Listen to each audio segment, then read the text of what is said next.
There's a certain kind of woman a man never tries to control because he's too busy trying not to lose her. I want you to sit with that for a moment.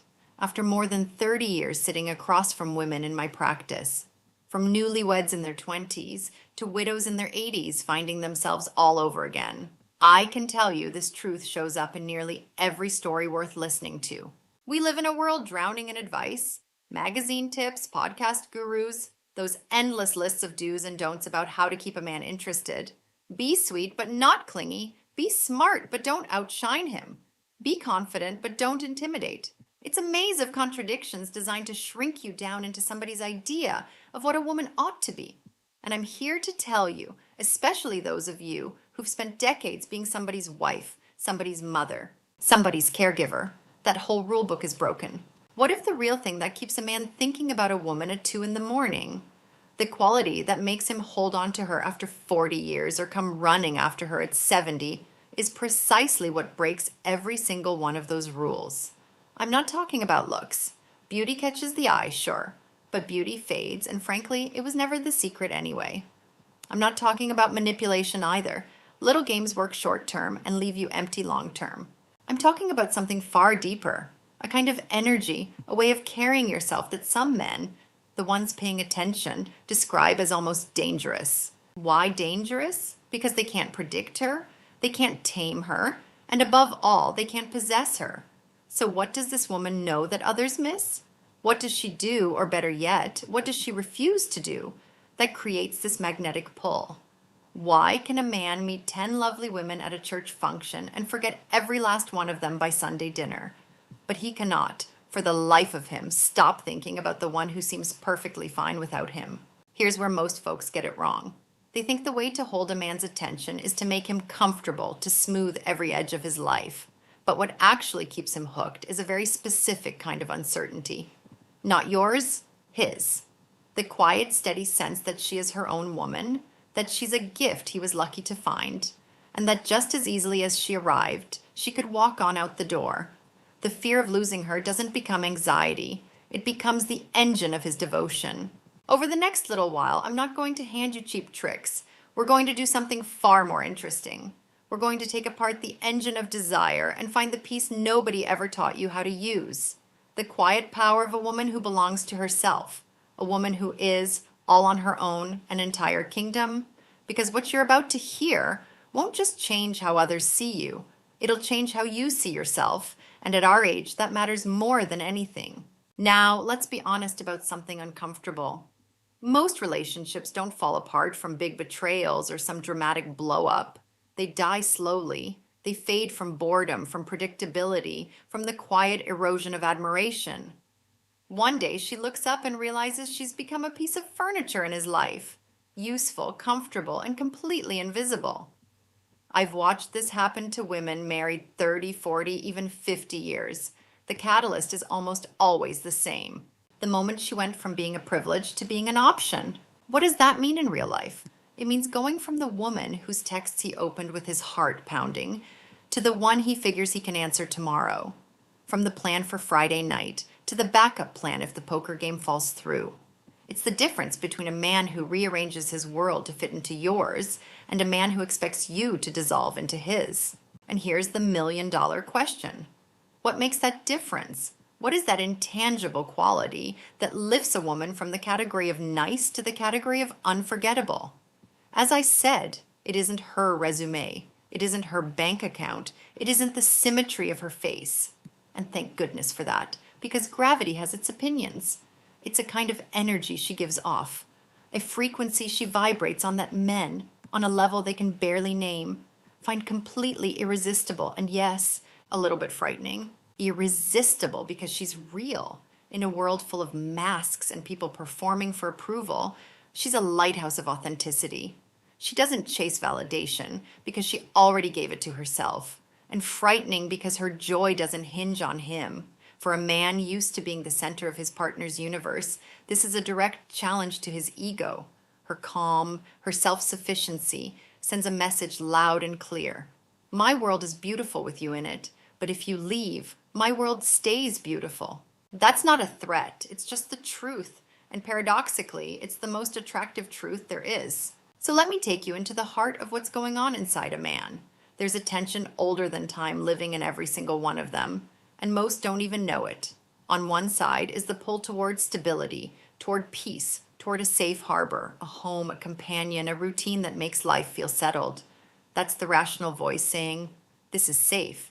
But on the other side roars something much older and wilder, the hunger for challenge, for adventure, for the unreachable. The voice that doesn't want safe harbor, it wants open sea. The voice that whispers, "Out there is what makes you feel alive." Most women, without meaning to, lean entirely into one of these.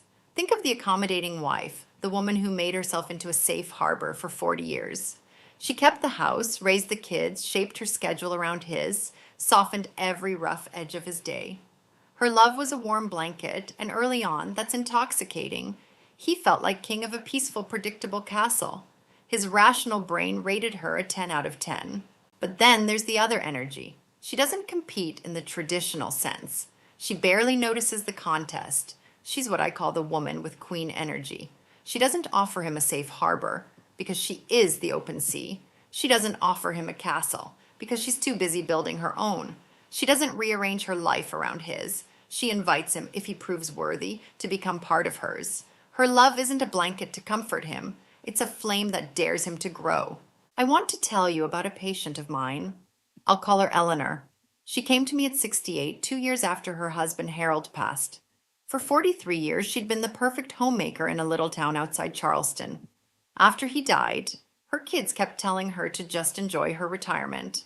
But Eleanor decided to enroll in a watercolor class. Then she joined a hiking group. Then she drove herself to Santa Fe for a 3-week art retreat, something Harold would never have approved of. About a year in, she met a retired engineer named Richard at a gallery opening, and Eleanor told me, "I'm not available the way I used to be. I have my painting, my trips, my grandkids, my Tuesday morning hikes. Richard fits in where he fits in." You should have seen her face when she said that. She was luminous, and Richard, he's completely devoted to her. Not because she chases him, because she doesn't have to. That's queen energy, and it doesn't have an expiration date. Now I have to clear something up, because this is where a lot of women take the wrong turn. Queen energy is not coldness. It's not arrogance. It's not walking around acting superior or playing hard to get. Those are just costumes people wear when they're insecure. Cheap imitations of real power that come off as bitter. The real thing is something entirely different. It comes from self-respect. Think of it as a deep, steady calm.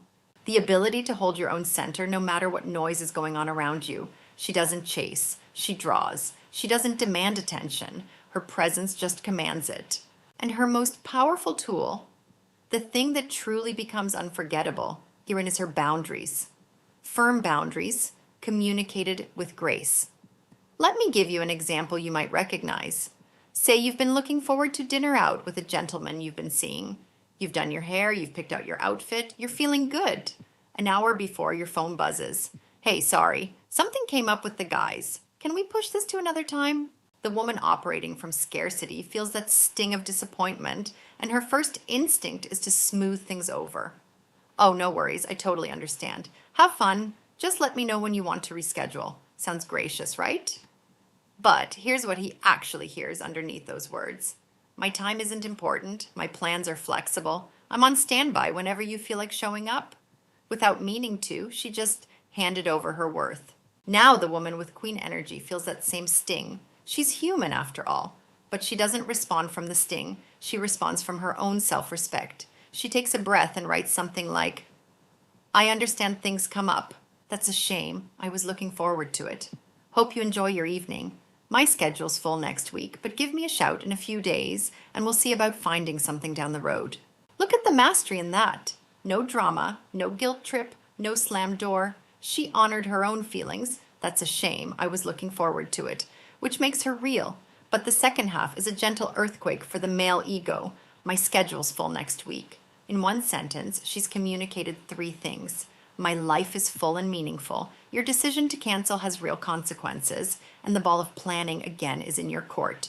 And here's where it gets fascinating. In that moment, he feels a wave of things at once. A little frustration, a flash of, oh, did I just mess up? And most importantly, a rush of respect. He just ran into a boundary that was graceful and firm. He realizes she's not a backup plan. And suddenly, that dinner he canceled so casually just jumped up in value. His inner hunter, the one he thought was long asleep, wakes right up.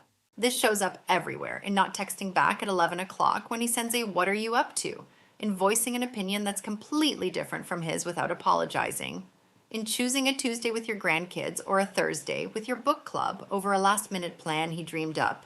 Every one of these small acts, which look selfish from the outside, are actually declarations of self-respect. He starts to realize he's playing a different game now, one where attention and time are earned, not assumed. And this is where his mind short circuits, because he's running into a truth so simple and so powerful it changes everything. And the truth is this: one thing is the woman a man likes. Something completely different is the woman a man admires. He likes the woman who laughs at his jokes. He admires the one who challenges him with a raised eyebrow. He likes the woman who cancels her plans for him. He admires the one who makes him move his own schedule to see her. He likes the woman who agrees with everything he says. He admires the one who defends her ideas with passion and makes him step up his game. And here's the brutal, beautiful discovery that hits him. Surface level desire comes from liking. But the deep desire, the real devotion, the kind of love that lasts through diagnoses and grief and gray hair, that only grows from admiration. Respect isn't a bonus to love, it's the oxygen. Without it, any flame eventually suffocates. So the natural question is, how do you become her? Especially if you've spent 40, 50, 60 years being somebody else's version of you. I want to tell you something important. It is never too late. Not at 60, not at 70, not at 85. I've watched women transform themselves deep into their 8th decade. This isn't a switch you flip, it's a practice, and it rests on 4 pillars. First pillar, define your mission. A woman with queen energy has a purpose bigger than any one relationship. Ask yourself with real honesty, if romance disappeared off the face of the earth tomorrow, what would I pour my energy into? What lights me up? For some of you, it might be your garden, your grandchildren, a business you've been dreaming about. For others, it's volunteer work, writing memoirs, learning the piano you never got to as a kid. I had a patient, Margaret, who took up pottery at 72 and now sells her pieces at farmers markets up and down the Carolinas. Her husband, who used to take her for granted, now brags about her to everyone. Why? Because she's lit up from the inside. That mission is your true north. Second pillar, build your fortress. Your fortress is your independence, emotional, social, and financial. It's your friends, your circle, the women who were there before any man and will be there after. It's the accounts in your name. It's your ability to solve your own problems. Listen to me. Depending on a man for your happiness, your stability, or your entertainment is the fastest way to hand him the keys to your kingdom and lock yourself in. I've sat with too many widows in their 70s who felt completely lost because everything had been in his name, done through his contacts. Build your fortress now, ladies. Whatever age you are, it's never too late to open your own account, make your own friends, own your own life. Third pillar, and honestly, for a lot of women, this is the hardest, master the art of being alone and liking it. There's a world of difference between being alone and being lonely. The princess fears solitude because in the silence she meets her emptiness. The queen loves solitude because in the silence she meets herself. Go to the movies on your own. Take yourself out to dinner. Take a trip by yourself. I remember the first time I took a woman in her 60s, newly divorced after 35 years, to picture herself on a solo trip. She cried. 3 months later, she'd spent a week in Savannah and came back a different person. When you stop seeing solitude as punishment and start seeing it as possibility, you start giving off a completely different energy. You radiate fullness, and that is irresistible. Fourth pillar, write your laws in stone. These are your non-negotiables, not wishes. Laws. Sit down this week and write 3 to 5 unbreakable rules for anyone who wants to be in your life. For example, I will not tolerate disrespect in any form. My time for my passions is sacred. I won't accept wishy-washy, half-hearted communication. These are your constitution. And here's the key. You don't have to announce them. You just live them. When somebody crosses one of your laws, you don't make a scene. With that deep calm we talked about, you simply apply the consequence. And the consequence is almost always the same. You pull back your time and your attention. Now, I know what many of you are thinking because I hear it in my office every week. But Audrey, What if I set these limits and he walks away? Sweethearts, let me answer that directly, because it's the fear that keeps so many of you stuck. First, if a man walks away simply because you respected yourself, he was never going to be the partner you needed. He was going to be a project. The right question isn't what if he leaves. The right question is, why would I want someone in my life who can't handle basic self-respect? And here's something else. After decades of watching this play out, I can tell you, most men don't leave. Most men wake up. They suddenly see you. Some of them step up in ways you never imagined. And yes, some will leave. I won't lie to you about that. But every single woman I've sat with, even the ones whose husbands walked out, came back months later and told me the same thing. I should have done this decades ago. Because losing a man who couldn't respect you is not a tragedy. Spending the rest of your life shrinking yourself to keep him, that is the tragedy. Now I want to speak directly to those of you who are married, maybe for 30 or 40 or 50 years, thinking this is all well and good for the dating crowd. It applies to you too. In fact, it applies especially to you. The woman who's been married 40 years and still has her own friends, her own hobbies, her own opinions, her own interior life. She's the woman whose husband still looks across the dinner table and sees somebody he'd chase all over again. The long marriage doesn't erase queen energy. It demands it. Start small. Reclaim one afternoon a week that's just yours. Take up that thing you used to love. You'd be amazed how fast a long marriage wakes up when one partner starts becoming interesting again. And for those of you widowed, divorced, or happily solo, this energy isn't just for romance. It spills into everything. Your friendships get richer. Your grown kids start treating you differently. Your grandchildren look at you with new eyes. Because queen energy isn't about attracting a man. It's about how you walk through the world, and the world always notices. Here's something funny about this whole journey. We started out trying to crack a code about men, trying to find the key to his heart. And after all this, what we find is that the key was never for his door. It was always for our own. The goal was never to become the object of a man's desire. The goal is to become the author of your own life. The behavior that men find so magnetic isn't a technique. It's a side effect. It's what you give off when you're completely in love with your own existence, at peace with your own company, and have turned your life into something beautiful. Because the most attractive, most powerful woman in the world is not the most beautiful, not the youngest, not the most successful. She's the one who doesn't need anyone, but who chooses consciously and generously to share her remarkable world with someone who proves worthy of it. Not needing anyone doesn't mean isolating yourself or being unable to love. It means your peace, your self-worth, your sense of wholeness are not up for negotiation. It means you understand nobody is coming to rescue you, because you are your own rescuer. It means if you had to spend the rest of your days alone, you'd be all right. You'd be at peace. You'd be whole.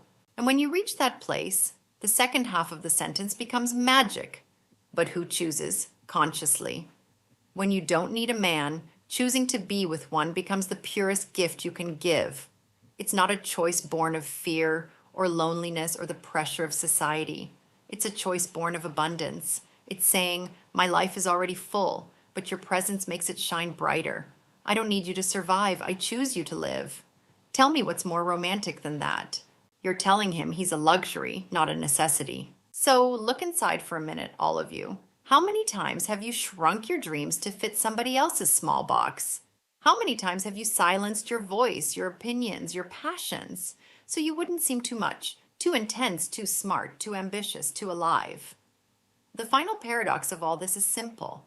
The moment you stop trying to be attractive and start trying to be yourself, the moment you pour your energy into building a life you love, you become a magnet. Because energy doesn't lie. People aren't drawn to perfection. They're drawn to passion, to authenticity, to aliveness. And nobody is more alive than the woman who rules her own kingdom. So here we are at the end, which is really the beginning.